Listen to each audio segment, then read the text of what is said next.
Welcome to another edition of Morgantown Memories. I'm Harold Swifty Shaver.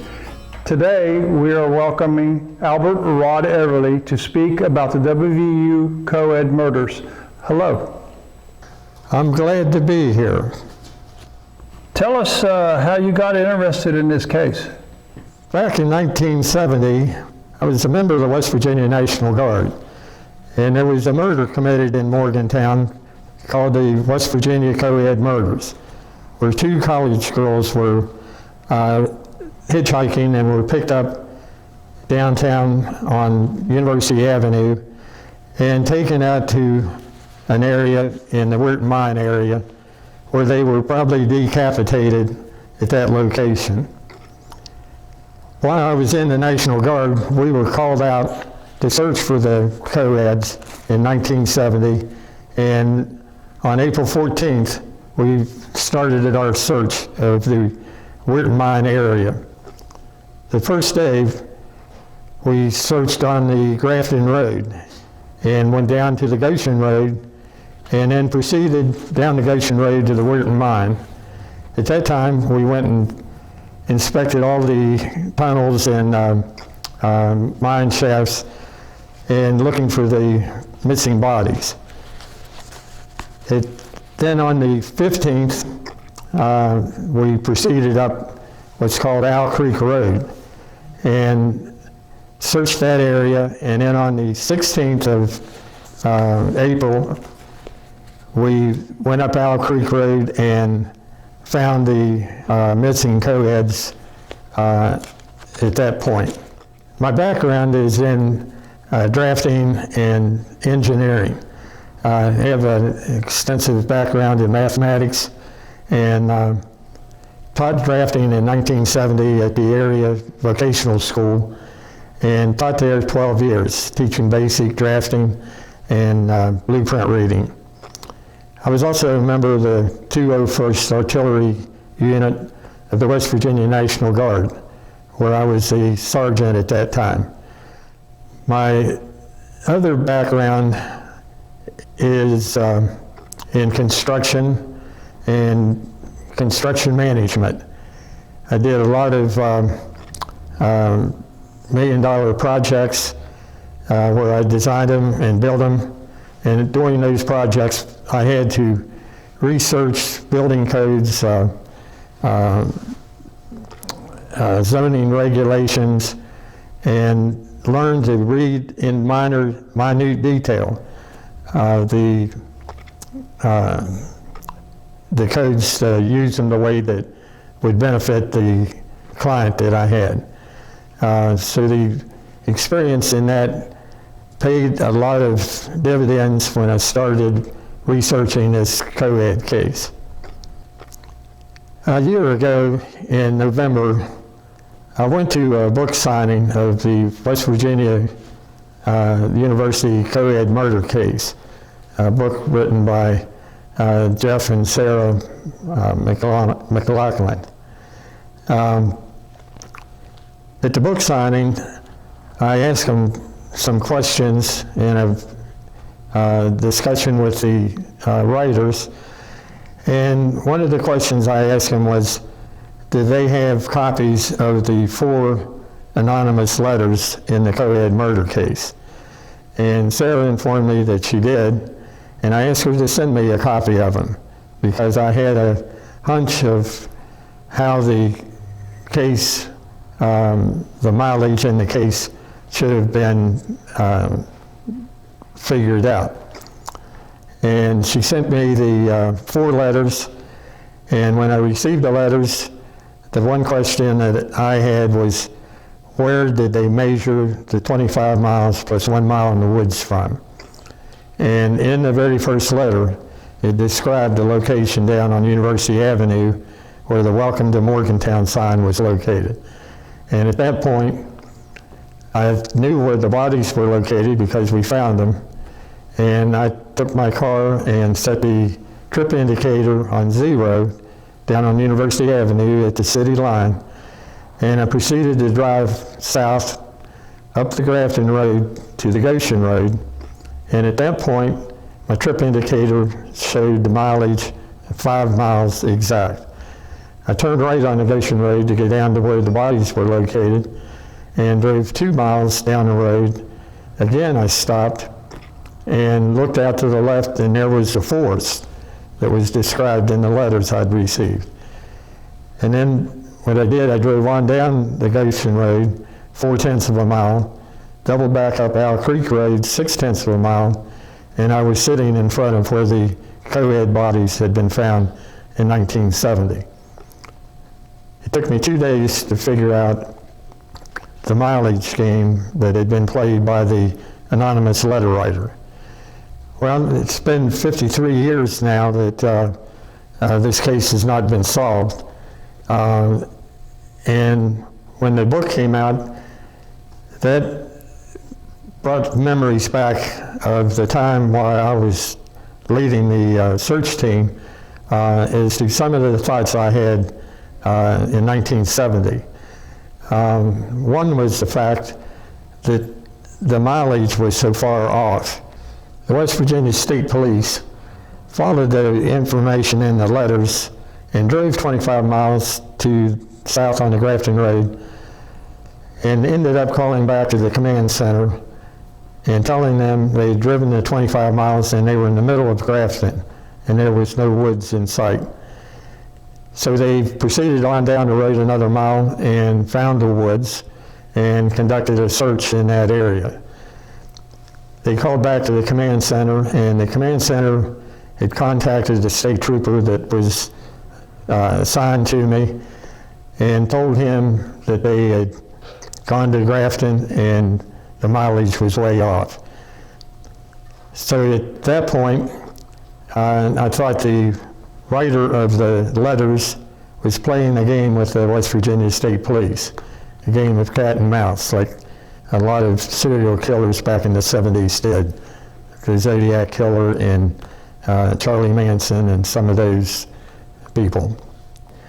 I took this challenge on to investigate this because I knew the facts were overlooked. The 4 letters that, the 4 anonymous letters that were sent from Cumberland, Maryland, told in great detail where the bodies and the heads were located. In 53 years, nobody figured out that those letters, they were overlooked. And those 4 letters was actually a confession from the letter writer that he knew where the bodies and the heads were in 1970. But nobody could figure it out because of the mileage, and some of the people thought that it was made up. So I wanted to get the facts out so that people could judge on the truth of what the facts are. Well, you know, there's a lot of different theories and suspects, and I know you know other directions this could go. But of course, we're going to get into the letters, the 4 letters that were written and how the bodies were discovered in the first place. But before that, tell us about some of the other theories. Well, there's a lot of theories, and there's been a lot of research trying to find somebody that they could tie to the case. In 53 years, they've not had any real solid evidence other than the 4 anonymous letters. We need to get into the letter part of it now, and your particular theory on this person in Cumberland, Maryland.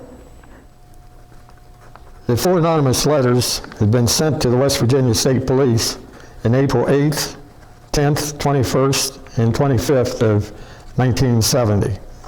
The 3 writers of the 4 letters were found by the West Virginia State Police in July 14th, 1970, in Cumberland, Maryland.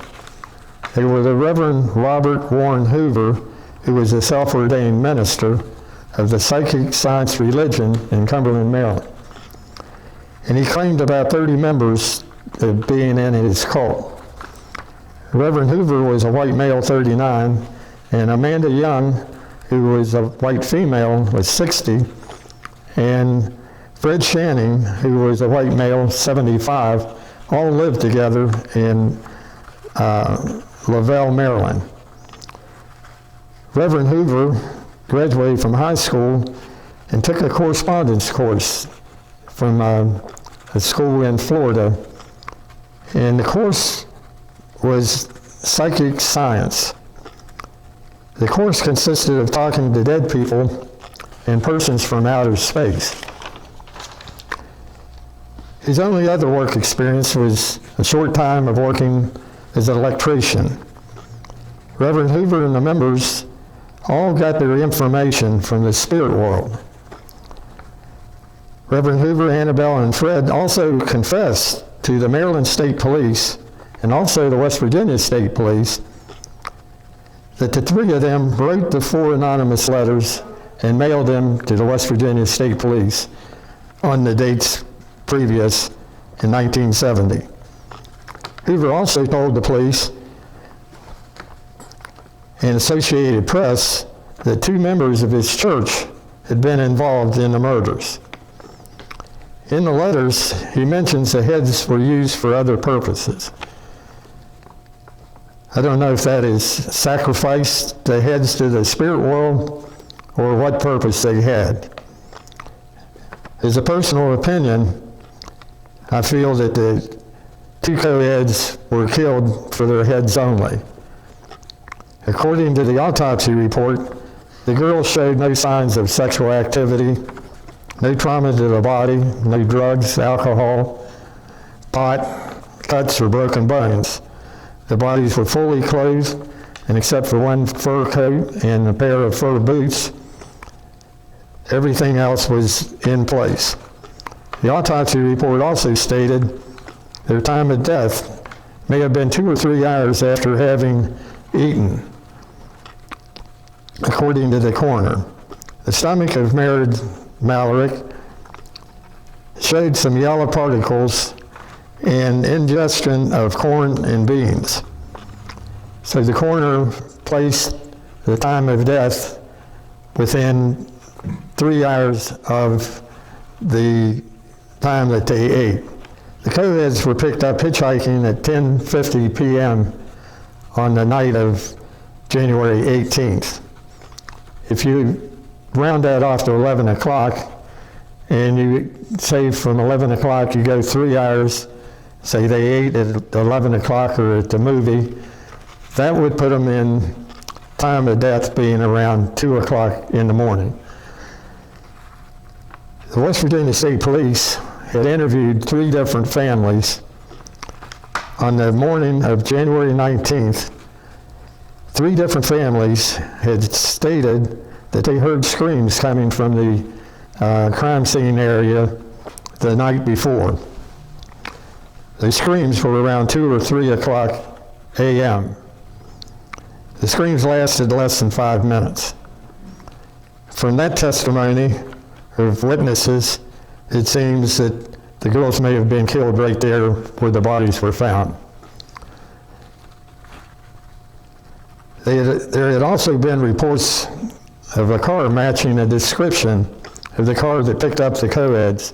The car was seen in the immediate area of the crime scene before the bodies were found. There was also a witness report of a pot party on the weekend, that weekend in the Wheaton Mine area.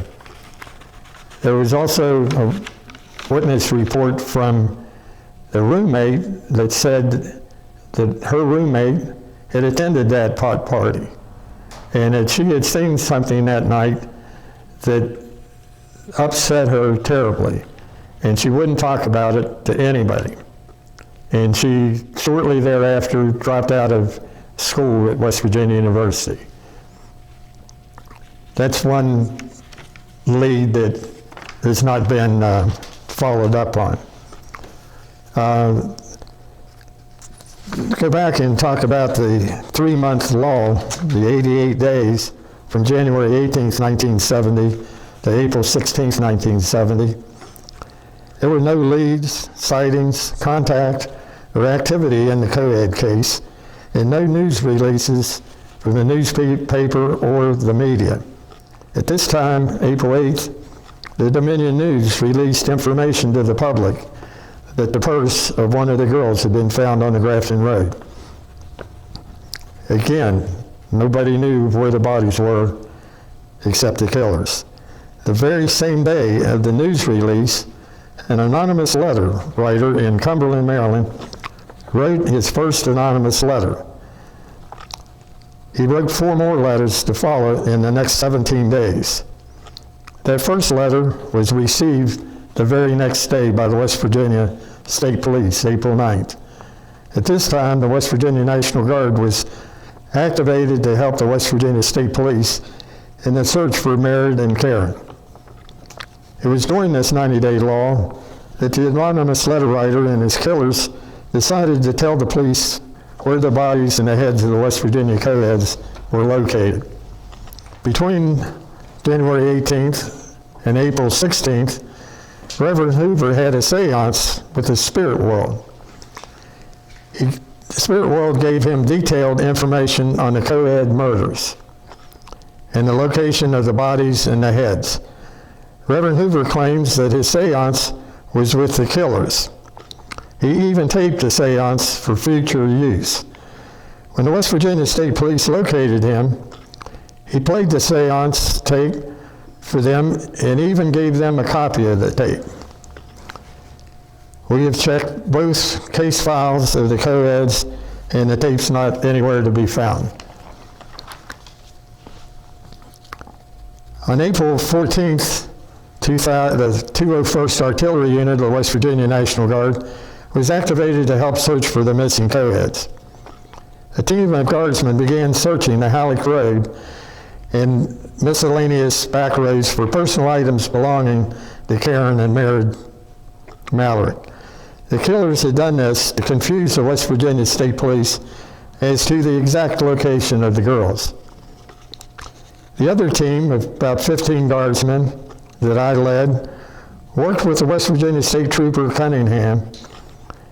The guardsmen were under the direct supervision of the West Virginia State Trooper Cunningham, who was receiving information and directions from the command center. The search began at the intersection of the Halleck Road and the Grafton Road. The West Virginia State Police Command relayed information from the first 2 letters, giving directions to Trooper Cunningham to search the Grafton Road, the Goshen Road, the Weirton Mine, and the Owl Creek Road. That information was shared with myself and my men. Trooper Cunningham and myself discussed the letters in great detail for the 3 weeks we worked together while we were looking for the bodies and the heads. Sergeant Everly, myself, had a gut feeling that the writer was playing games with the mileage, and he thought some combination of the numbers would tell the exact location of the bodies. Only one problem: I didn't know where they had measured from in 1970 for the 25 miles.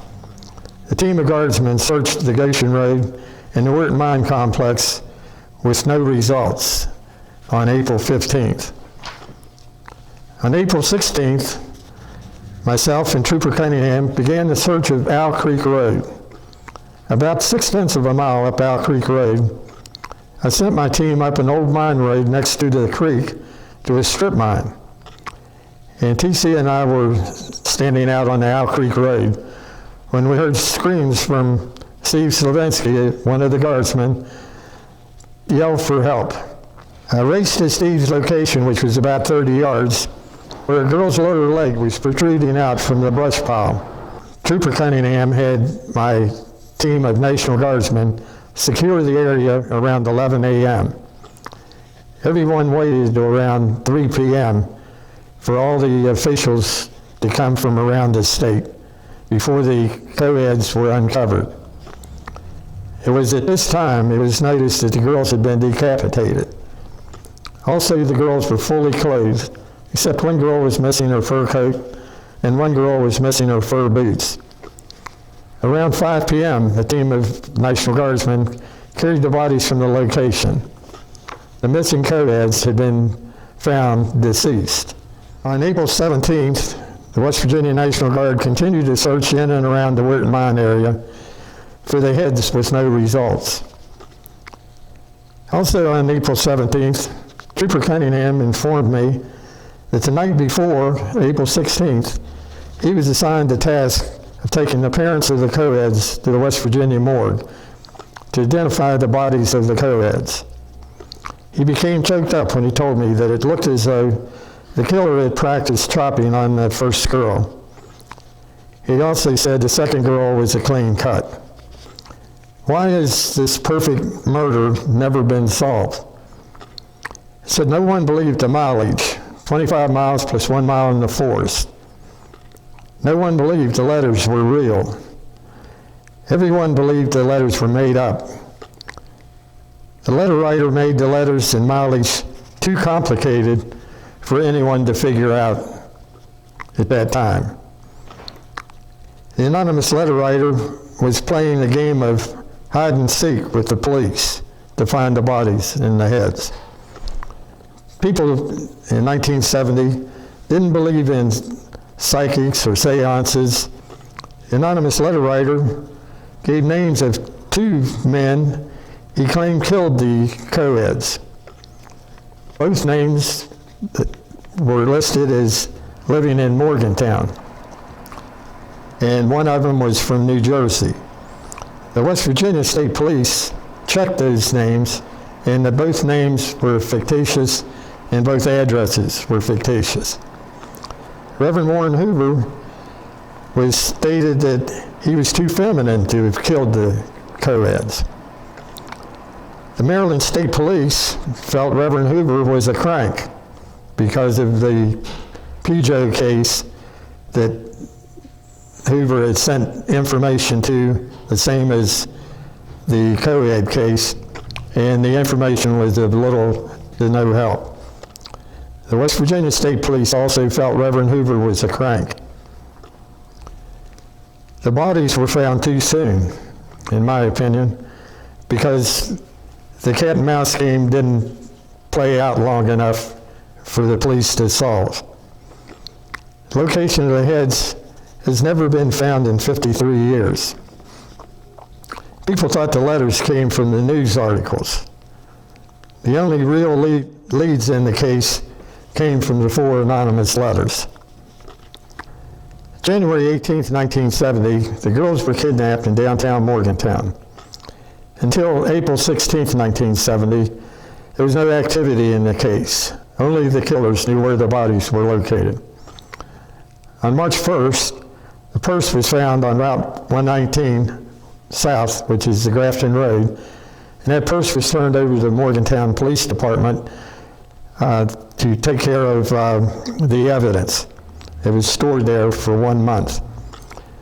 April 1st, the state trooper, Trooper Goodwin, stopped in the Morgantown Police Department to talk to a detective and saw this purse sitting on top of a filing cabinet. And he asked the detective where the purse came from. And the detective said he found it out on the Grafton Road. At that point, the state police began assembling a search party for out on the Halleck Road and the Grafton Road. On April 4th, the West Virginia Air National Guard had a search by air of the Halleck and Weirton Mine area. On April 6th, West Virginia National Guard was activated. On April 8th, this was, the Dominion Post published that the purse was found. Also, on April 8th, the first anonymous letter was written in Cumberland, Maryland. And in that first letter, it stated twice exactly where the bodies were located. On April 9th, the first letter was received by the West Virginia State Police. Again, on April 10th, a second anonymous letter was written in Cumberland, Maryland. April 11th, that letter was received by the West Virginia State Police. April 13th, pill bottle, compact, glasses, pen, different items were recovered out on the Halleck Road by the National Guard. On April 14th, the first day that the National Guard began a foot search. On April 15th, my guard unit searched the Grafton Road, the Goshen Road, and the Weirton Mine. That was also the day that the police drove to Grafton. On April 16th, the bodies were found on Owl Creek Road. April 16th, driver's license was found on the Grafton Road. April 21st, third anonymous letter written telling about where the heads were located. 22nd, West Virginia State Police received that. 4 days later, April 25th, the fourth anonymous letter was sent to Dr.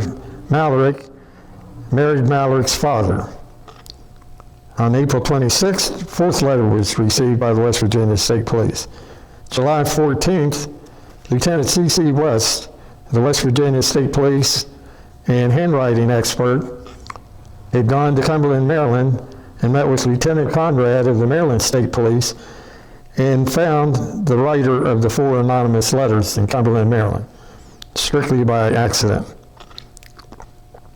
July 17th, 1970, West Virginia State Police troopers Rogers and Goodwin, along with Assistant Prosecuting Attorney Edgar Highschool, traveled to Lavelle, Maryland to interview the 3 letter writers, Warren Hoover, Annabelle Young, and Fred Shanning. On April 8th, the first letter is received by the West Virginia State Police. Letter number 1, the location of the bodies. I have information on the whereabouts of the bodies of Maren Malarick and Karen FERRELL. Follow the directions very carefully. To the nth degree, you cannot fail to find them. Proceed 25 miles directly south from the southern line of Morgantown. Enter into the forest exactly 1 mile. There are the bodies. 25 miles plus 1 mile in the forest. If you add the numbers left to right, you get 2 plus 5 plus 1 equals 8 miles to the bodies with no turns. That's straight to the bodies. The letter writer used 3 different combinations of the number 8 to fool everyone. 2 plus 5 plus 1, 5 plus 2 plus 1, and 2 plus 6 equals 8 miles to the bodies. At the bottom of letter 1, the writer said 25 plus 1 equals 26 miles total. If you take the 2 and add the 5 plus 1, that also equals 8 miles exact to the bodies. You'll see this number again in letter 4. There are 6 different combinations of the number 8. The writer chose 2, 5, and 1, and also 5, 2, and 1, and also 26, 2, and 6. The 6 different combinations are 2, 5, 1, 5, 1, 2, 5, 2, 1, 1, 2, 5, 1, 5, 2, and 2, 1, 5. All those combinations add up to 8. So out of that, he picked 2, 5, 1 to make the mileage so that the police couldn't break the code on where the bodies were located. In the 4 letters, he told everyone 6 times the exact location of the bodies, 2 times the exact location where the heads were located. Will reveal myself when the bodies are located. Sincerely, Triangle. We'll skip to letter 4 because it also had a place in there where he became upset with the state police and just in his mind just threw out the exact location to where the bodies were. He says all of a sudden the police have been complaining about an error in the mileage in my second letter. After one is driven in an oval pattern 26 miles under the weather conditions of January, it is possible to make an 18-mile error in the precise location of the bodies. First thing I did, I broke 26 miles down, and I questioned why 18 miles. And then the more I thought about it, I subtracted the 18 miles from the 26, and what did I get? 8 miles exactly to the bodies. If you take the 8 miles to the bodies and add it to the 18, you got the 26 miles total that he had in the very first letter. I questioned the 18-mile error. So I got in the car, and I decided all the evidence was distributed up on the Halleck Road, the Grafton Road, and some of the back roads. So I thought, well, see how far it is to drive from the bodies around and come back to the bodies. So I started with 0. I went back down Owl Creek Road to the Goshen Road with 0.6 of a mile. I went 0.2 of a mile over to the Mine Road. That meant that's where the location of the heads was at. Drove on out to 73 south of Fairmont Road. That was 1.8 miles from the bodies. Drove up to Tom's Run Road, which is a shortcut up to the Halleck Road. And it was 2.2 miles to Tom's Run Road. Drove up to Tom's Run to the Halleck Road. It was 3.8 miles from the bodies.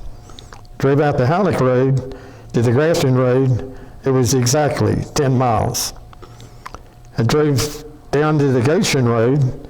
That was exactly 15 miles. Went 2 miles down the Goshen Road, plus 1 mile in the woods. I'm sitting in front of the bodies. It was exactly 18 miles. You add the 8 miles on there that he drove from the bodies to the city line. You add that 8, now you have the 26 miles total. Showed a copy of the original letter from Reverend Hoover.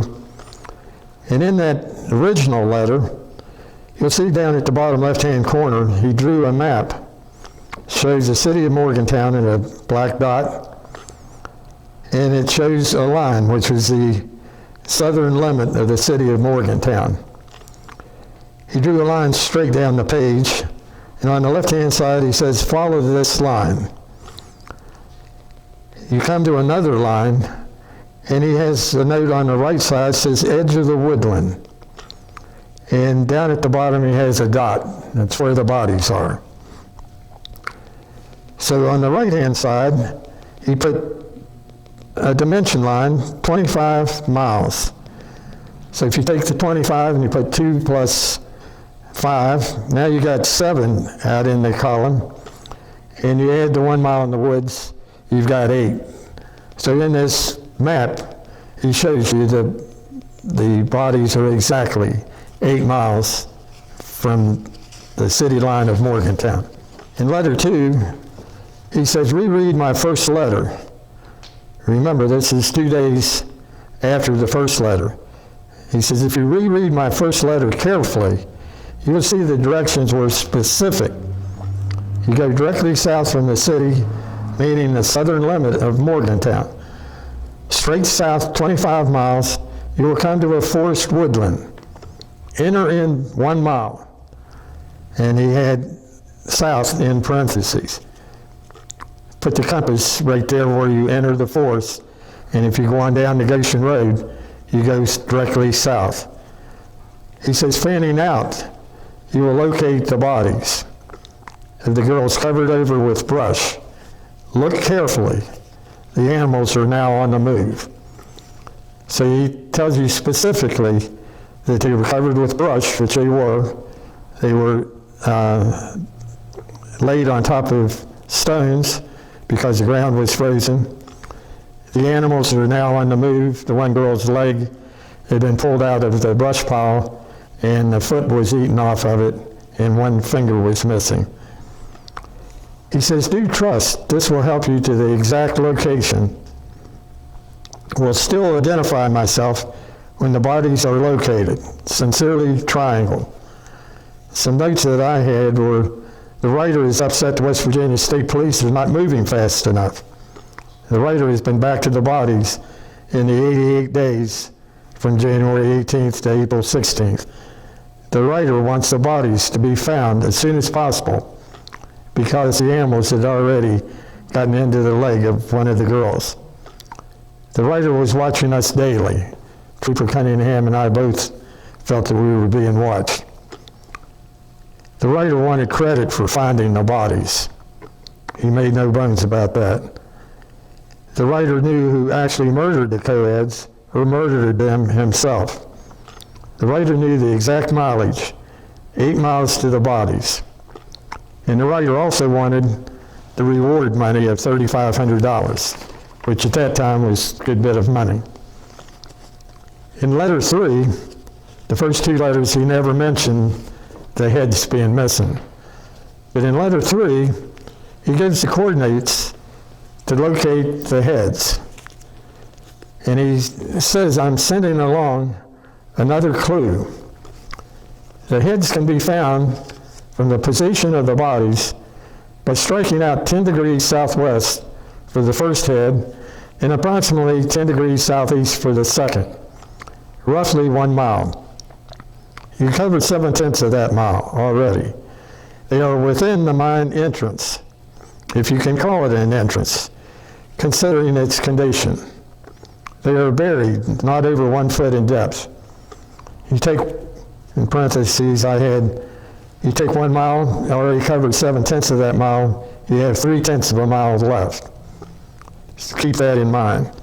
The ones responsible for the murders scattered some of the girls' personal effects over the general area, creating a pattern of confusion, making it difficult for you to pinpoint any exact locations. Don't give up now. I will still identify myself when your investigation is completed. He's telling them he's not going to reveal himself when the bodies are found, but now when they find the heads, then you've completed your assignment. It is exactly 1.1 mile from the bodies to the center of the old wrecked gate, and 1/10 of a mile to the sump hole, which is 1.2 miles. I took my compass and placed it in the center of the gate to check the coordinates from letter 3, south 10 degrees west and approximately 10 degrees southeast for the other. There is a large settlement pond that's located in the area where the heads might possibly be. I contacted the owners of the property for permission. They referred me to a former engineer who had supervised the construction of the pond in the late 1980s. The engineer knew everything about the ground in 1987. He identified a broken down mine gate that was there when they began putting the pond in. He told me that they had torn the gate down and buried it along the creek. I asked him about the location of the road, and he said that's the original location, and I had a map from Geologic Survey that showed that road being there in 1957 and 1979. And that area that we were looking at was all flat, where they built the retention pond. The location of the sump hole, I had no idea where the sump hole was, nor the owner of the property. But he described the sump hole as a place where the road made a turn and people would dump trash there, brush and old tires and stuff like that. That's what is considered a sump hole. The ground around the pond, I asked him if they had excavated that when they built the sediment pond. And he said no, the owners wanted that left natural because they didn't want people to be able to see the sediment pond from the road. So that ground was all original ground. When we got ready to leave, he told me, he said, Rod, he said, this ground is all sand. And he said, I asked the owners if they wanted me to load the sand up and sell it to a concrete company. And they told him they didn't want to do that, leave it the way it was. So they ground in January 1970 with sand and real small pieces of gravel or rock. He told me that the sides of the pond were built out of clay, rock, and some sand. And the engineer located, came back out and located the original topsoil. When we excavated the first hole, the state police thought they had hit clay or slate, and I didn't see how that could be. So I had the engineer come back out, and he told me that that was the original topsoil. We had to dig down 2 feet to get to the original topsoil on our location number 1. The next thing was to locate cadaver dogs to go out and see if they could find anything. And I honestly didn't believe that I'd find anything at all. And I found a woman in Grafton that had access to 5 cadaver dogs. And they offered to come up and run them for nothing, just for the exercise. And the first dog they ran by itself hit a location on the side of the sediment pond and sat down and started barking. And probably about a half hour later, a dog over in the woods on the other side of the sediment pond sat down and started barking. Hit a location number 2. So they ran the dogs and hit 5 more times, and then finally came back and ran 1 more time to make sure, and that made 6 times they hit on that 1 hole. At that time, I called the girls together and asked them, I said, well, what does this mean? What did we find? And they told me that they had found human scent, human remains. When we excavated, we may not find the heads. And I said, well, why is that? And they said, well, people may have come back. It's been 52 years. People may have come back and moved the heads, but the scent would still be there. And as it turned out, they were right. We didn't find the heads in that exact location, which was the exact location that the letters said the heads would be located at. I contacted the crime scene specialist of the West Virginia State Police, and Mike Keith came out and proceeded to bring the West Virginia State Police recovery unit, and they located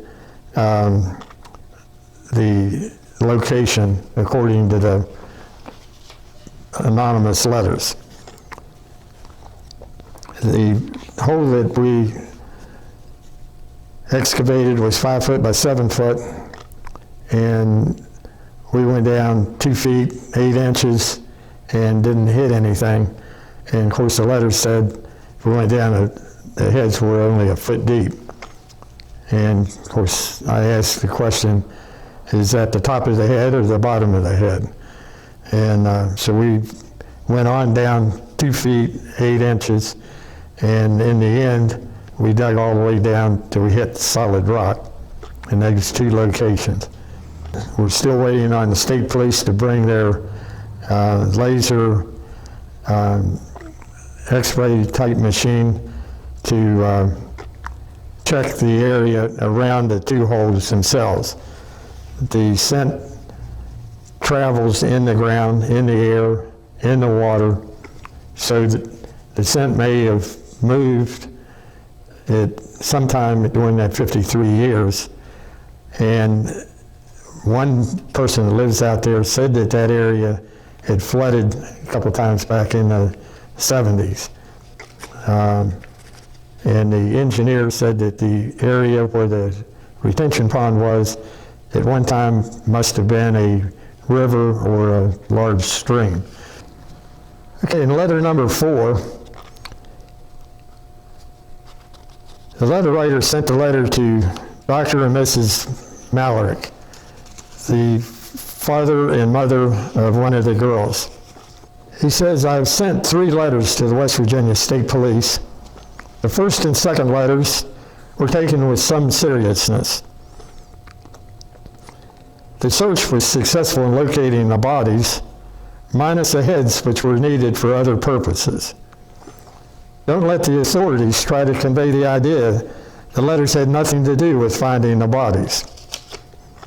I did say I would identify myself when the bodies were found, but the police so far have left too many loose ends in their case. The third letter, which they have chosen to do little about, states as specifically as possible the location of the girls' heads, south 10 degrees west for one, and approximately 10 degrees southeast for the other, about 1 mile from the grave, just inside the wreck gate, buried 12 inches deep. The police had already covered 2/10 of that mile. If they go around the sump hole, they will miss the heads. The additional 3/10 of a mile must be measured across the sump hole. So in letter 3, the writer says they had covered 7/10 of that mile. In letter 3, you take the 1 mile, subtract 7/10. Remember, there was 3/10 of a mile left of that mile. In letter 4, the police had covered 2/10 of that mile. So that makes it 1.2 miles to the sump hole where the heads are located. We have a chart which shows the actual layout as to where the Owl Creek Road was, where the mine road that goes over to where the heads were located, and the actual description of the mileage. We have another map that I used to try to, in the beginning, try to locate where the heads might possibly be.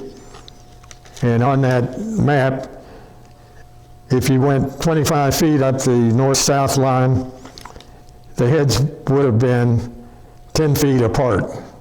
If you went 65 feet up that line, they'd be 23 feet apart. And if you went 150, they would be 62 feet apart. I was trying to see approximately where the heads were located. I thought they would be just inside the gate. As it turns out, on the map, you'll see that hole number 1 was 305 feet from the gate. The sump hole was 375 feet from the gate, and hole number 2 was actually 120 feet from the center of the gate. And it was about 10 to 15 feet off the southeast line of 10 degrees. So it was, when I saw that, I was disappointed because like the first one fell right on the line. And the second was about 10 to 15 feet off. I went back and read the letter, and the letter said the second one was approximately 10 degrees southeast. So 10 feet, I take that as being approximate, and that's pretty close. We have another map which shows the exact location of just the location of the 2 holes, location of the sump hole, and the angles, and the creek, and the road. Now we have investigation report of Reverend Warren Hoover by the West Virginia State Police. A synopsis of the investigation of Robert Warren Hoover, male, 30 years old. After the investigation was complete, it was apparent that Warren Hoover was not the person who committed the murders, but he was the one who did send the letters. It was learned that Reverend Hoover does not have a driver's license or a vehicle, and no member of his family has a vehicle. subject travels with one Annabelle Young, a white female 60, who drives Reverend Hoover around and who is his apparent girlfriend. The investigation also revealed that Reverend Hoover is the leader of a self-ordained minister. For the past 10 years, he's been the head of that religious cult, known as the Psychic Science Religion. And he got his training through a correspondence course from Miami, Florida. That is his religion. And his belief is that he can talk to dead and persons from outer space. His following is mostly elderly people who lost loved ones. He holds meetings in Somerset and Johnstown, Pennsylvania, and near Cumberland, Maryland, and other unknown locations.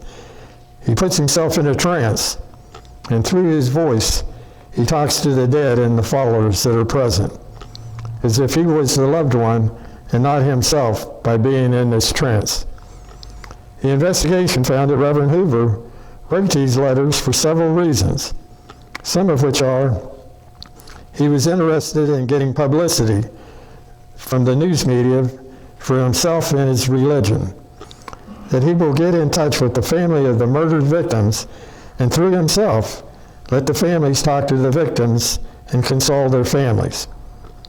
Reverend Hoover did give the names and addresses of the murderers to West Virginia State Police, giving their names, description, and addresses. At this point, it must be noted that upon receiving this report from Pennsylvania State Police, the West Virginia State Police ran a background check on the assumed murders and found that the two alleged murders were both fictitious and their addresses also. It is felt that Reverend Hoover, through his alleged ability, will attempt to obtain money from the families. It was also learned through this investigation that Reverend Hoover was not employed, and his income is from Social Security disability and from donations of money from his followers. It was also revealed that some of his followers signed their property over to him along with their money. The investigation revealed Reverend Hoover contacted the Maryland State Police in Cumberland, Maryland, when Stanley Haas escaped from the Pennsylvania jail in Pittsburgh. He killed a Verona policeman and later kidnapped the mother and daughter near Cumberland, Maryland.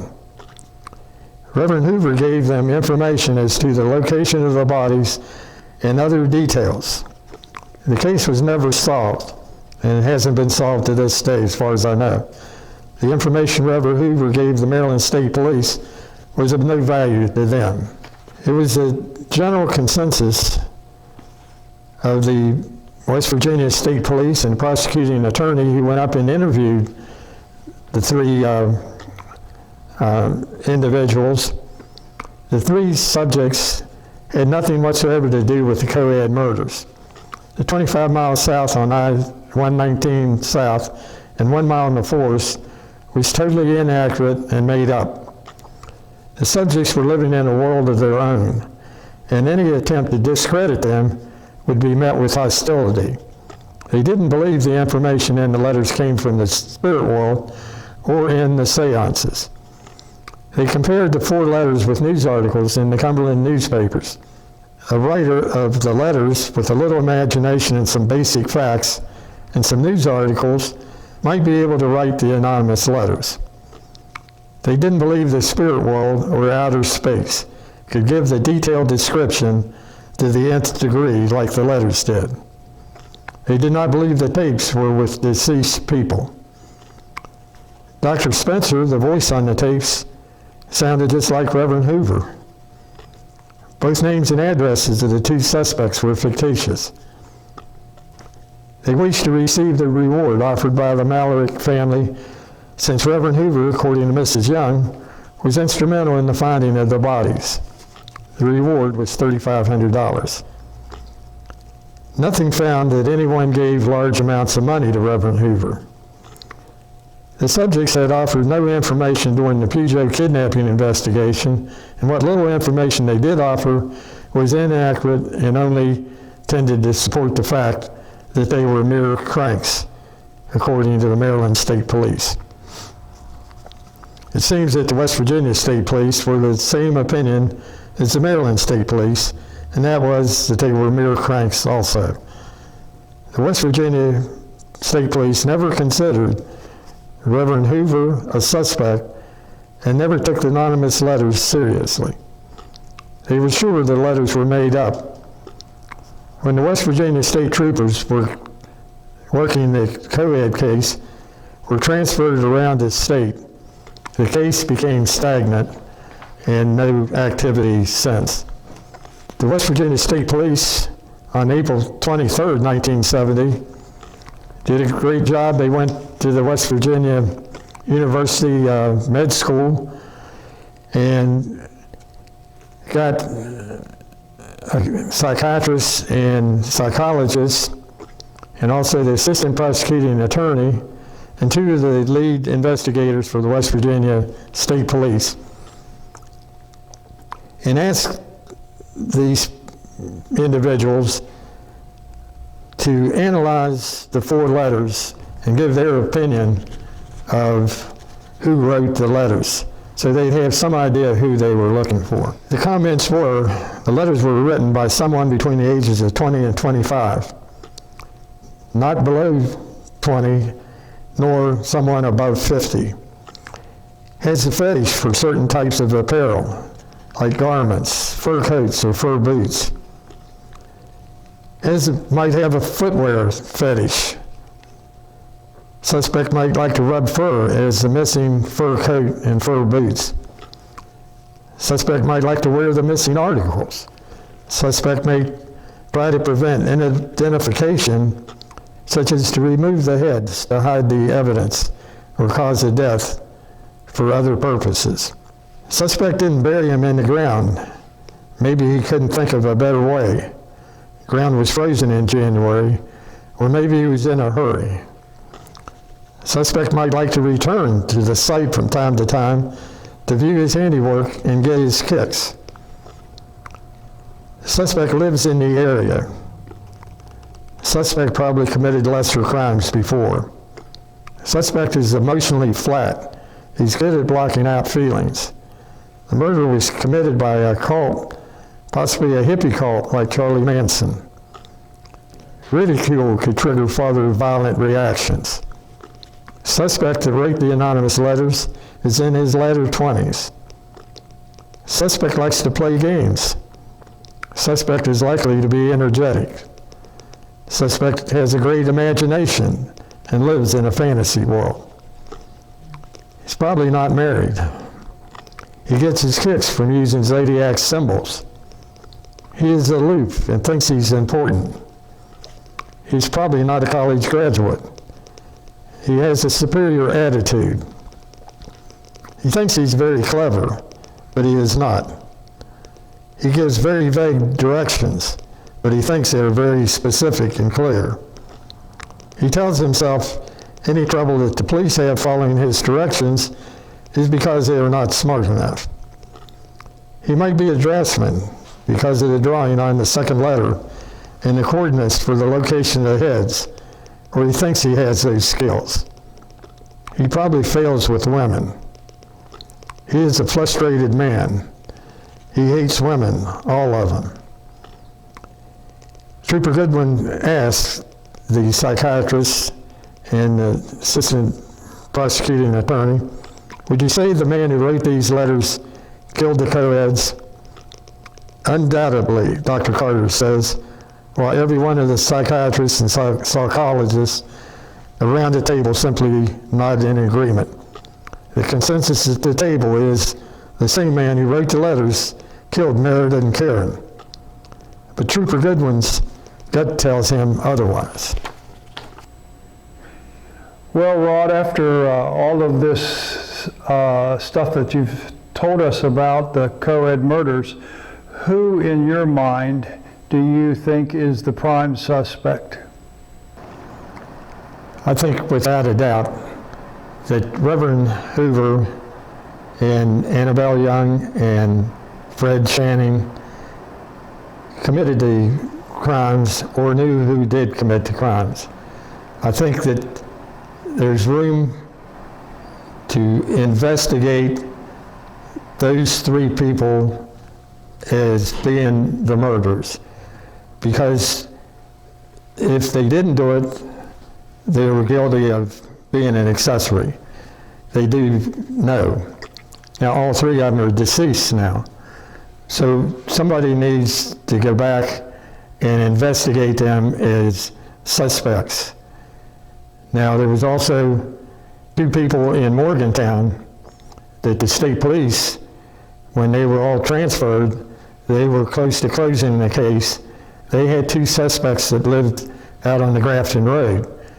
And a cold case retired state trooper in 2005 located one of them at a retirement home in Morgantown.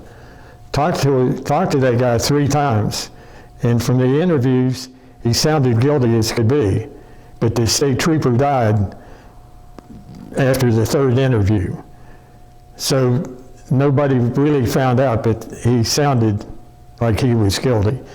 I tied him to Cumberland, Maryland, and Hoover, because he left the summer right after the Coeds were found.